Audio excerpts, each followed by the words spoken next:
on enseigne...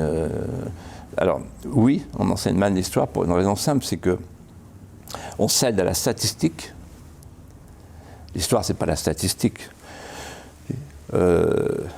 L'histoire, l'histoire, elle est faite de chair humaine. L'histoire, c'est le sang de notre sang, c'est la France. C'est le récit et la légende. Sinon, c'est pas l'histoire. Mais certains vous diraient, c'est les époques glorieuses et les époques moins glorieuses également. Oui, non, mais c'est pas ça la question. L'histoire de France, c'est des époques glorieuses, des époques moins glorieuses, vous avez tout à fait raison. Mais il faut une chronologie. Parce que moi, j'entends des jeunes, là, quand ils viennent assister à mes conférences, qui me disent après, mais alors Louis XIV par rapport à Saint-Louis, c'est avant ou après? Sans compter que certains confondent Jeanne d'Arc et Jeanne Longo, vous voyez, ou qui demandent si Anctil a été un roi ou un coureur cycliste. Oui. Donc en fait, on est dans une époque d'ignardise caractérisée. C'est dramatique ce qui se passe.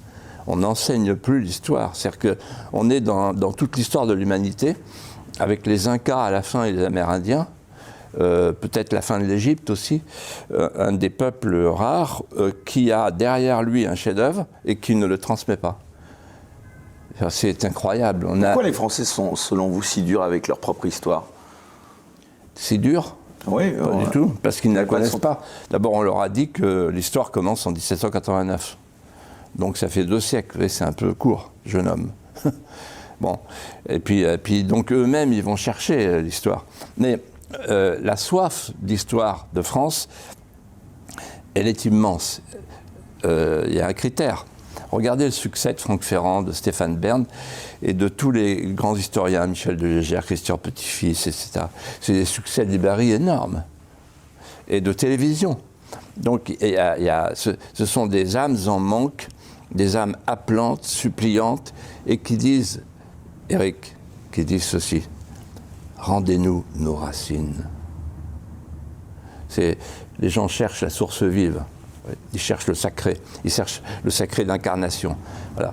Et quand on me dit, vous allez peut-être me le dire, oui, mais attention, vous confondez souvent l'histoire et la légende, etc., parce que les Trois Mousquetaires, Dumas, Victor Hugo, voisinent avec Michelet, etc. Ah oui, oui. Et alors je crois que c'est Cocteau qui disait, l'histoire, c'est du faux qui s'incarne, et la légende, c'est du vrai qui se déforme. Donc, et Saint-Aignan disait très bien, si vous considérez que la légende est plus belle que l'histoire, alors imprimez la légende. L'éducation nationale s'est effondrée sur elle-même. Je vais vous dire ce qui m'inquiète à l'école, c'est l'offensive que personne ne voit, l'offensive des réseaux sociaux avec la tenaille wokiste et la tenaille islamiste. En fait, alors la tenaille wokiste, l'offensive wokiste, c'est l'idée de soumettre l'homme blanc, occidental, hétérosexuel, forcément sexiste, raciste et colonialiste. Bon, vous êtes bon comme la romaine. Par rapport aux racisés. Donc l'homme. Et puis alors il y a l'offensive islamiste, la femme, soumission de la femme.